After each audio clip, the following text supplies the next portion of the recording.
Hello, Khaleej Time audience. I am so excited. I'm having my first feature film in all the cinemas here, whether you're in the Gulf or in the UAE. Watch the film. It's called Three. And you know what? You're going to go in and you're going to be so shocked at the ending. And I bet you will not see it coming. Thank you, Naira. We know that you're the first Emirati filmmaker, but tell us more about the upcoming release. What is this all about? Yeah, so from February onwards of this year, the film will be releasing in all the cinemas in the UAE and the Gulf region, and of course, Egypt. For me, this is a massive milestone. We're talking about 7 countries and over 100 screens, few days in few cities where they're showing plus 40 plus shows. So it's a big deal, it's a widespread. And hopefully, I'm even more ambitious trying to even open other markets like Asia and other territories in the world. The film is really about mental health, and it's how far a mother would go to save her son against all adversities, with mental health being on one side and very old rituals being conducted on another. So she's kind of torn apart. And you know, the whole themes of, like, let's say evil eye and superstition plays a very big role in the film, and this comes literally from our homes. A lot of people go through this turmoil where they have a child that's extremely sick and they can't find a medical reason, so they start coming up with their own reasoning, and it takes them to a very kind of rabbit hole, a very deep dark place. Any favorite, role in this movie which you feel that you are connected to, or somebody, if you want to, highlight that, which will that be? So, of course, the main character, who is the kid, Saud al-Zaroni, who did an absolutely incredible. Guys, please go watch the film just for him.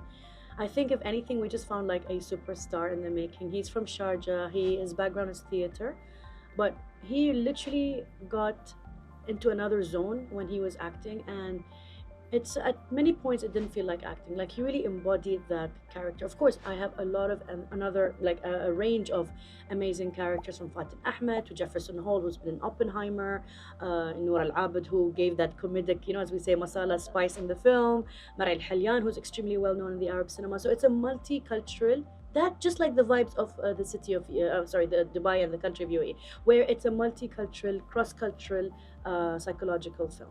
How much time does this scripting and this thought which actually happened, like how much time does was taken? I think script writing is one thing, but fundraising, of course, is another. That's like a beast on its own. But obviously, without the most incredible supporters I've had, like a massive shout out to Muna Al Gurg and Sultan Said Al Darmaki and Sadat Takar, where without them, and they're three, so it's kind of funny with the resonates with the title of the film. This would have been impossible. Obviously, all my producers, crew, they all put heart and soul, but we all know without a proper budget, films stand absolutely no chance.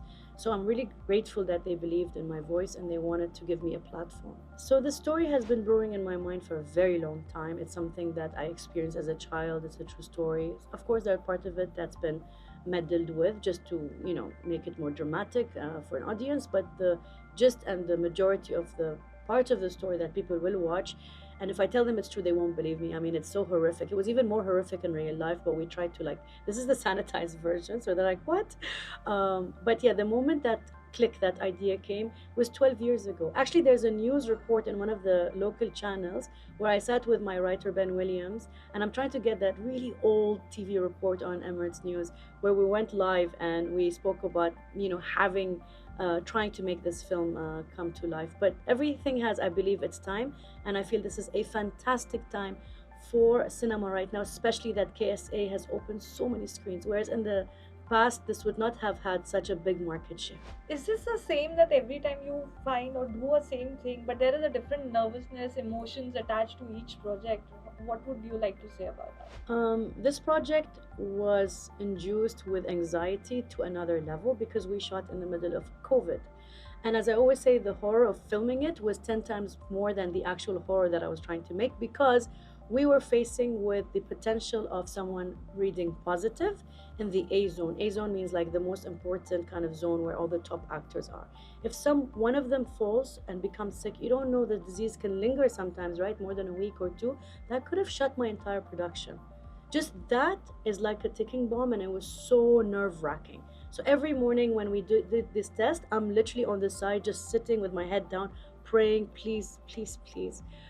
let's all be negative, and we are so lucky that every single person, we had two positive cases, but they were not in our zone, they were in the C zone, and they were isolated and replaced. So it's, this alone is a miracle by itself. Yeah, I think it's a film for everyone, but perhaps with women, because we market more and we speak more, think about how things are analyzed when someone is very sick, and not to take someone's health lightly, and to give that person a chance for proper healing. I think when you have too many voices trying to solve a problem, it can sometimes, instead of solving it, makes the problem worse. As we say, not too many chefs can make the same dish, right? So the same thing, I think what I want people to take from this is that sometimes it's better to be to have one line of solution than too many. And it's an open-ended film, which will definitely create very heated debate on what actually happened. Please watch the film. I bet you there will be some scenes you will not expect, and the best part of it is the ending, because it's a crazy twist. The one and only, our beloved A.R. Rahman, who is composing music for my next film, Bob, but also flew to support me on the red carpet, on a very lavish one, in Jeddah at the Red Sea Film Festival, where the film had its world premiere.